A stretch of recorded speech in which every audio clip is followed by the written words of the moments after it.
पानी घट पे कितने घट फूटे पानी घट को इसको पता नहीं।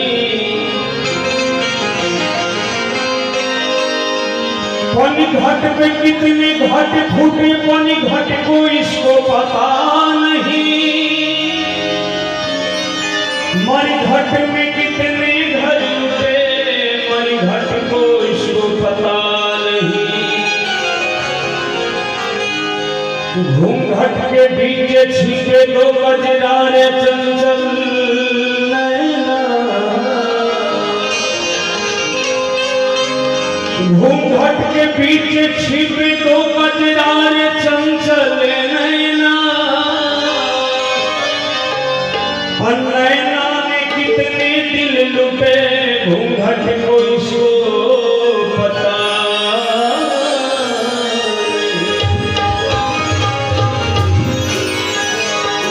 बात लिखा तरी अपने सैयद के पास कैसे कर।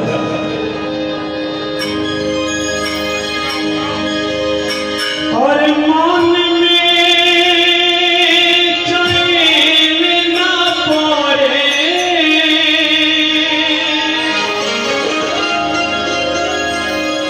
और नैना से नीराले धारे।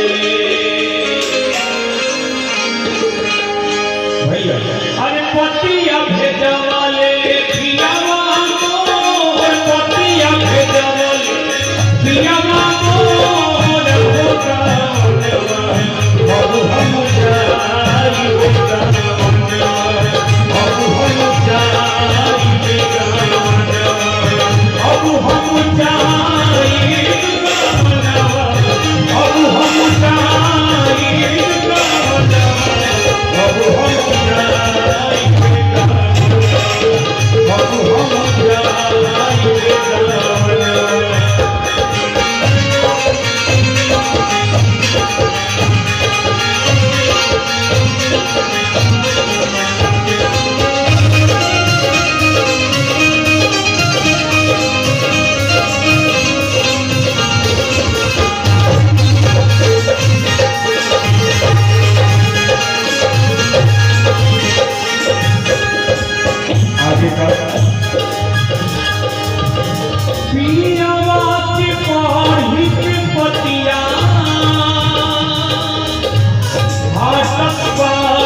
मेहंदी नहावन लई है मंगिया में सिंदूर सजई है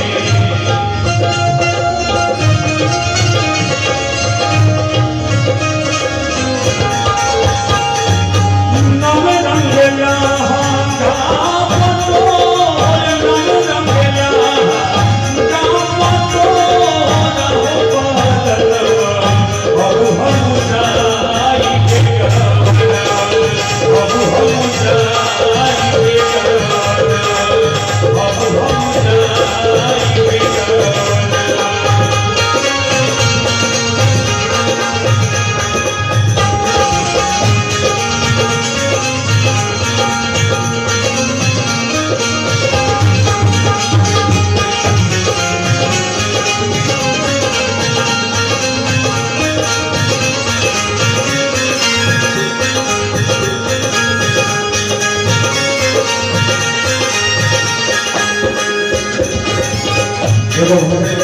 हमने के माई बहन सब दिन चावल इस जैसे का निमिया के दाही मैया